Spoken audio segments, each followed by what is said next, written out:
Congolais va comprendre. Les Congolais vous est reconnaissant. Ils ont une page 249.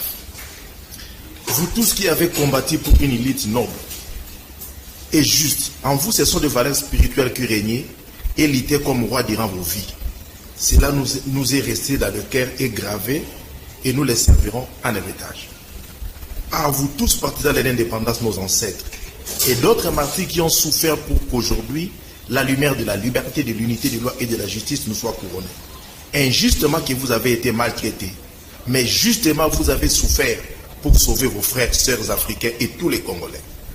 Aussi, à tous ceux qui continuent à lutter pour l'avenir de la nation congolaise, car le véritable amour est de donner sa vie pour son projet, particulièrement à Papa Kimbangu Congo, l'image spirituelle de la souffrance de l'homme noir. À votre époque, ni la radio, ni la télé, et non plus des organismes de protection des droits de l'homme, international et national, pouvaient plaider pour votre innocence.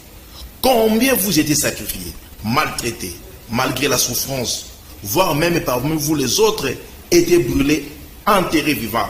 Exemple de Maman Kimpa Vita. Pour l'avenir de la nation, non seulement congolaise, mais africaine, nous garderons votre mémoire et votre lutte en vie. Image 2, à M. Kassavoub et d'autres pionniers de l'indépendance, Mobutu, Lumumba, à cause de ce que vous nous avez appris, laissé et donné, doivent rester dans nos cœurs. L'unique façon de vous honorer et de dire, c'est pas en vain que vous avez lutté, combattu, malgré les épreuves, vous avez sacrifié vos vies pour nous arracher la liberté. À vous, M.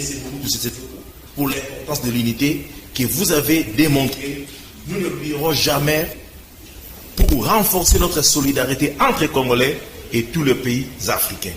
À vous, Kabila Kabange, le fils dans le père, à qui l'importance de l'unité s'est fait démontrer pour consolider la démocratie et la source de loi politique appelée la Constitution, notre identité commune et l'héritage pour nous et toutes les générations à venir. À vous, M. Tshisekedi wa Mulumba, pour l'interpellation de la justice dans l'unité, que vous ne cessez de nous interpeller dans nos actes. Ce que vous nous avez appris est notre héritage pour renforcer et retrouver la moralité perdue. À toutes les confessions religieuses qui se sacrifient par les enseignements de la vertu, issus de la moralité divine et de tous ceux qui mettent le valeur spirituel au-dessus de toute importance de faire des hommes, elle règne en roi pour construire notre très cher beau pays. Tout citer Sobandi, à M. Cardinal Malula, Monsengo, qui pendant vos vies avait fait réparer les conceptions politiques et sociales dans l'identité de l'homme qui se trouve dans la culture, tradition et langage qui, s'il marche de pair avec la pureté des actes des actes de son âme, à l'église kimbanguiste, à l'église, comment dirais-je, protestante, vous tous, pour les enseignements de la vertu que vous continuez à donner pour retrouver la paix perdue. Enfin, nous avons contribué, on a remercié à tout le peuple congolais. Nous tous, ces pays nous appartiennent. Les valeurs morales et spirituelles sont la vie.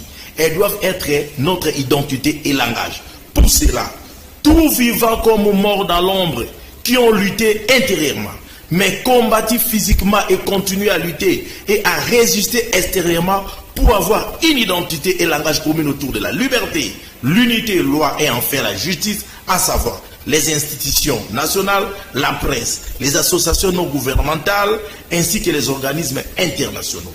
À vous tous de l'extérieur du pays qui combattez pour une lutte noble pour construire notre très cher beau pays. À vous tous, nous vous disons, nous vous sommes reconnaissants. Pourquoi n'atteindre le lot? Au moment où, quand nous parlons de l'indépendance,